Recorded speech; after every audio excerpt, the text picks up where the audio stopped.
silahkan ganti nama tuh.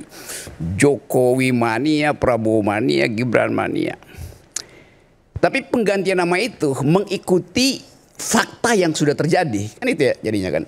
Yuk ganti nama jadi Prabowo mania setelah fakta Presiden Prabowo berkuasa tuh. Atau di dalam analisis pasti berkuasa. Coba kita bikin prediksi tuh. Saya mau jadi dukun yang nujum aja terus nih. Satu waktu kalian akan ganti namanya jadi Giwi mania, Gibran Jokowi mania. Kira-kira menjelang 2029. Gibran akan jadi presiden, Jokowi jadi wakil presiden. Sah secara undang-undang dasar tuh ya? Ya. Boleh. Mungkin nggak itu? Boleh. Boleh. Nggak ada masalah, oke. Masalah. Karena gak ada masalah saya bikin prediksi itu. Hari ini, pagi saya nanti 2029. Bentar, biasanya prediksinya Bung Rocky benar terus nih. Saya khawatir juga nanti nih kalau... Nggak, bukan benar terus. Tidak pernah salah, beda tuh. Tapi menarik apa? Gibran Jokowi menjelang 2029. Ya, Gibwi akan ada. Oke. Relawan itu. Gibwi. Ini ekornya pasti nggak enak nanti nih. Ya coba. Oke. Coba saya tanya, mungkin apa Suatu tidak? yang impossible tuh. Apa? Sesuatu yang impossible. Oke. Politik sudah dibiasakan. Politik is the art of the possible. Ya. Tapi yang ini impossible tuh. Kenapa? Masa Gibran jadi presiden, bapaknya jadi wapres? Ini kan ini apa ya? Nggak masuk di akal sehat kita ya. Pertama, makanya ini antitesa dari hipotesanya Bung Rocky tadi. Pertama, baru aja hangat minggu lalu kan Pak Jokowi melakukan stressing point yang kemudian ditangkap oleh publik dan media ya, bahwa Jokowi menginstruksikan relawan-relawan untuk full supporting pada pemerintahan Prabowo Gibran melalui program yang harus sukses di periode pertama dan mendukung 2 periode. Statement itu saja sudah menggagalkan hipotesa Bung Rocky bahwa nggak mungkin Gibran 2029 akan didorong menjadi presiden. Tetapi bahwa kemudian pasca itu, why not? Kita nggak tahu. Karena nggak ada undang-undang yang melarang itu untuk setiap warga negara bisa maju. Termasuk Gibwi tadi? Kalau saya pikir itu nggak masuk logika sehat kita. kita. Pertama, tadi impossible untuk Gibwi. Iya. Udah jelas itu. Karena walaupun 2034 misalnya. Itu mustahil. Karena begini kan. Mustahil. Ini soal etik yang selalu Bung Rocky Gerung sering ngomong soal etik ya. Itu pelanggaran etik banget itu kalau anak presiden lalu kemudian bapaknya menjadi wakil. Kemudian adat ketimuran, adat wong Jawa, ini anak kurang ajar kalau dia mau jadikan ayahnya menjadi anak buah dia. Kan gitu. Jadi itu sesuatu yang ya itu mungkin angan-angan Bung Roy oke lah. Kalau itu menjadi konsumsi publik untuk menggelitik publik, ya silakan aja. Tetapi bagi kita yang punya akal sehat seperti versi Bung Rocky bahwa punya akal sehat, saya pikir itu kalau akal sehat kita jalan itu hal yang mustahil.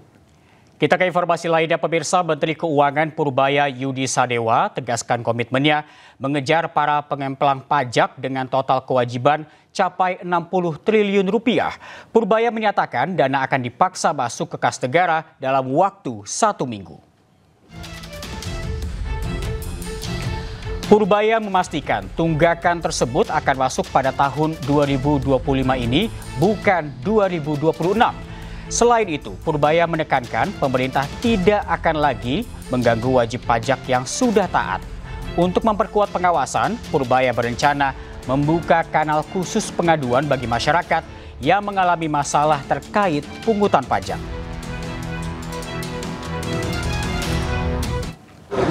Seperti saya bilang kemarin, itu yang nggak bayar pajak aja ada 60 triliun, nggak ada yang pembayar pajak besar yang sudah inkrah. Itu dalam waktu seminggu akan saya paksa bayar. Itu akan masuk di 2026 maksudnya Pak? 60 triliun itu? Enggak, 2025. Itu yang udah inkrah, udah ngutang pajak. Nanti 26 kita sisir lagi. Yang jelas gini, kita melakukan fair treatment. Kalau udah bayar pajak jangan diganggu sama sekali dan nggak ada lagi cerita pegawai pajak. Mantan Mendikbudristek Nadiem Makarim melalui kuasa hukumnya mengajukan pra peradilan atas kasus dugaan korupsi pengadaan laptop di Kemendikbudristek. Gugatan itu diajukan ke Pengadilan Negeri Jakarta Selatan hari ini.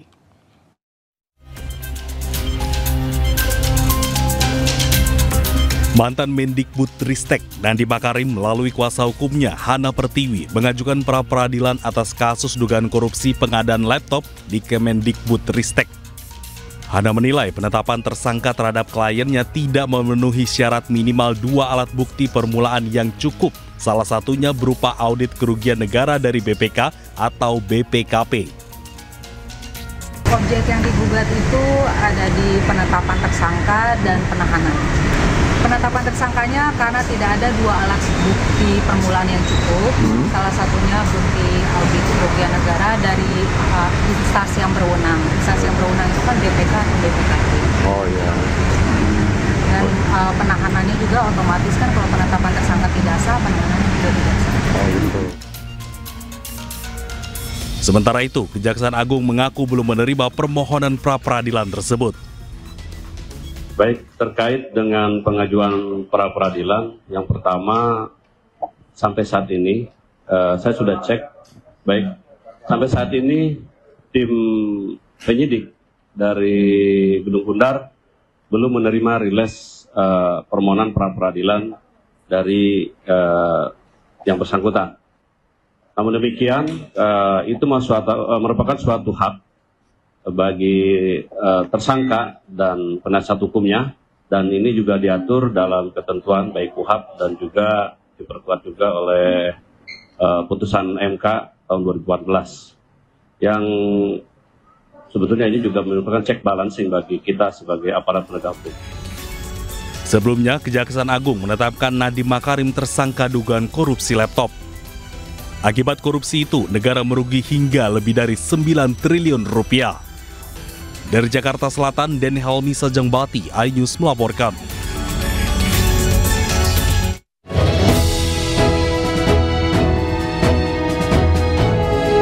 Pemirsa, dukung iNews Siang dalam Indonesian Television Awards sebagai program news yang terpopuler. Caranya mudah, follow akun Instagram @Indonesian TV Awards. Kemudian, pilih postingan kategori untuk vote, like postingan tersebut. Vote dengan cara komen di postingan kategori yang ada dengan format #VoteITA 2025 spasi kode nominasi. Satu akun hanya berlaku untuk 1 kali vote per kategori per hari. Anda dapat melakukan vote kembali keesokan harinya. Periode vote berlangsung mulai 6 sampai 27 September 2025 hingga pukul 23:59.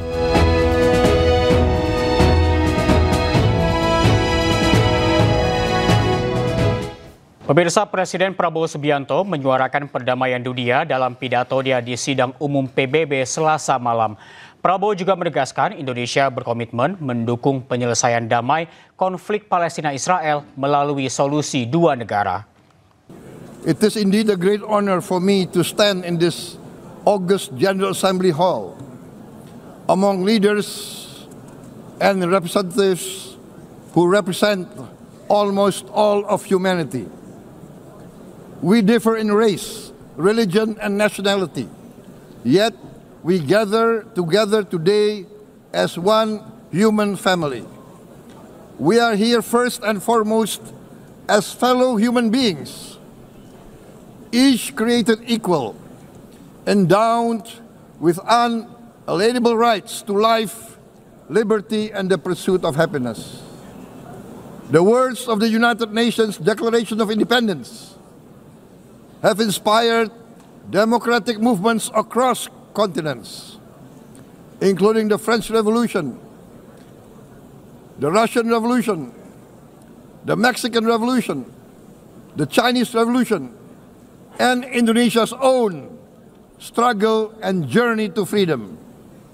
All men are created equal was the creed that opened the way to unprecedented global prosperity and dignity.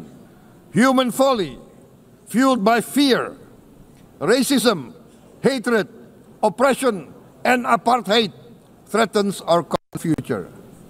under colonial domination, oppression, and slavery. We Indonesians know what it means to be denied justice and what it means to live in apartheid, to live in poverty, and to be denied equal opportunity.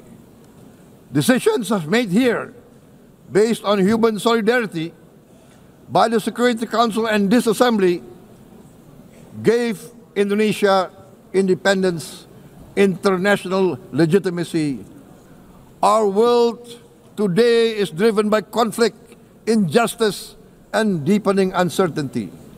Every day we witness suffering, genocide, and blatant disregard for international law and human decency. We cannot give up.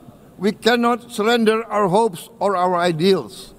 We must draw closer, not drift apart. Together we must strive to achieve our hopes, our dreams. We remain committed to internationalism, to multilateralism, and to every effort that strengthens this great institution. We must never. Dalam pidatonya di sidang umum PBB, Presiden Prabowo memamerkan pencapaian swasembada pangan di Indonesia. Prabowo menyebut tahun ini Indonesia berhasil mencatat produksi beras dan gandum tertinggi sepanjang sejarah dan akan menjadi lumbung pangan dunia untuk memasuki makanan untuk anak-anak dunia termasuk Palestina. The world's population is growing. Our planet is under strain. Food, energy, and water insecurity haunt many nations. We choose to answer these challenges directly, at home, and to help abroad wherever we can. This year, Indonesia recorded the highest rice production and grain reserves in our history. We are now self-sufficient in rice, and we are starting now to export rice to other nations in need, including providing rice for Palestine. We are building resilient food supply chains, strengthening farmer productivity, investing in climate-smart agriculture to ensure food security for our children and for the children of the world. We are confident in a few years' time, Indonesia will be the granary of the world.